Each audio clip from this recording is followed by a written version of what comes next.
Come join me on the Mediterranean cruise that I went on. Now, this cruise started in Athens, Greece, went to different Greek islands, Croatia, Montenegro, and Italy. Now here is the cabin I stayed at. I had this awesome room with a balcony, and the views from here were incredible. And that's one of the coolest things about cruising. Each morning you wake up and you're in a new country. It's not something you really get used to. It's cool every time.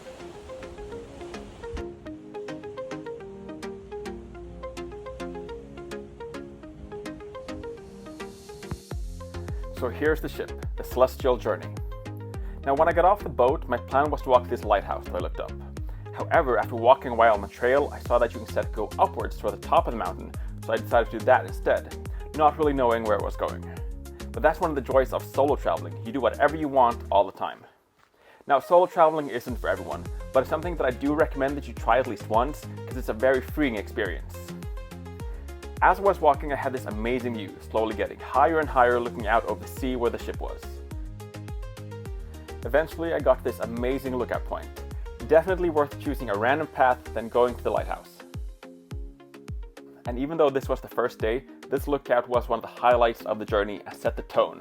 I did whatever I wanted, took a risk, and it totally paid off with this view.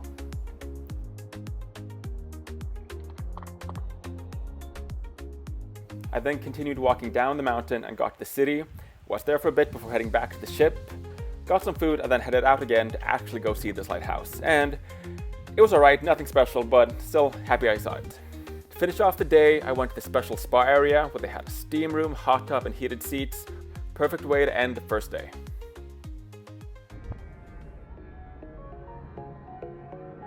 For the second day, we were in Dubrovnik, which is in Croatia. Now, I had been here before during a family cruise in 2013, so I was in no rush to go see the old town.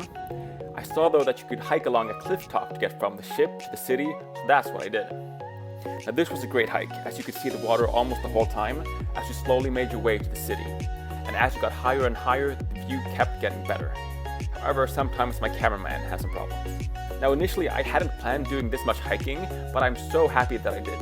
Now these views were amazing and kept me quite active during the whole trip. All in all, a great second day.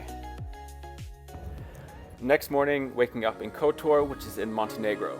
Now I had no expectations whatsoever, but was very pleasantly surprised. I had meant to go up these famous steps that take you above the city. However, when I got there, you had to pay, but their internet was down, so I couldn't pay using my phone or my card.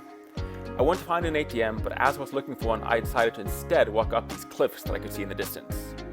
Now from here, there was another amazing view, looking back at the city and at the ship.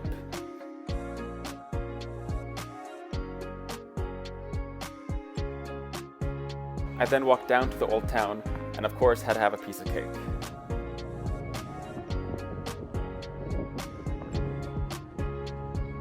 And that's a wrap on day 3. Day 4 was in Bari, which is in Italy.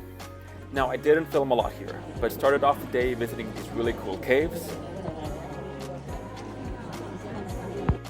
and then did some sightseeing in the town, and it was very beautiful, especially by the water, and they had these cool purple flowers.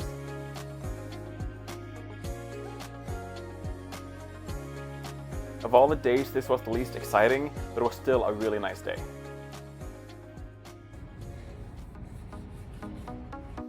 Back in Greece again. I had beforehand looked up a beach that was at walking distance from the ship, so that's what I did. When I got there though, although it was nice, it wasn't really what I had expected, so it was a bit disappointing, so I didn't stay there very long. And as I was walking back though, I found another beach, and that's where I got this really nice footage. Coming back to the ship, the actual dock that we were on was at a perfect height. I didn't see any signs saying that you weren't allowed into the water, so I decided to play around a bit with some dives and some flips. And obviously I crushed it. And regardless of where we were, the views from the ship were always incredible. That's the end of day 5. The final full day was at Katakolon, also in Greece.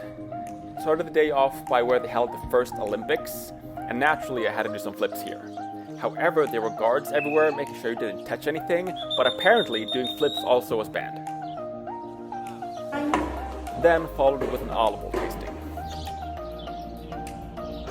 Now this was such an amazing trip. mixed with adventure from the hikes and great food and relaxation on the ship.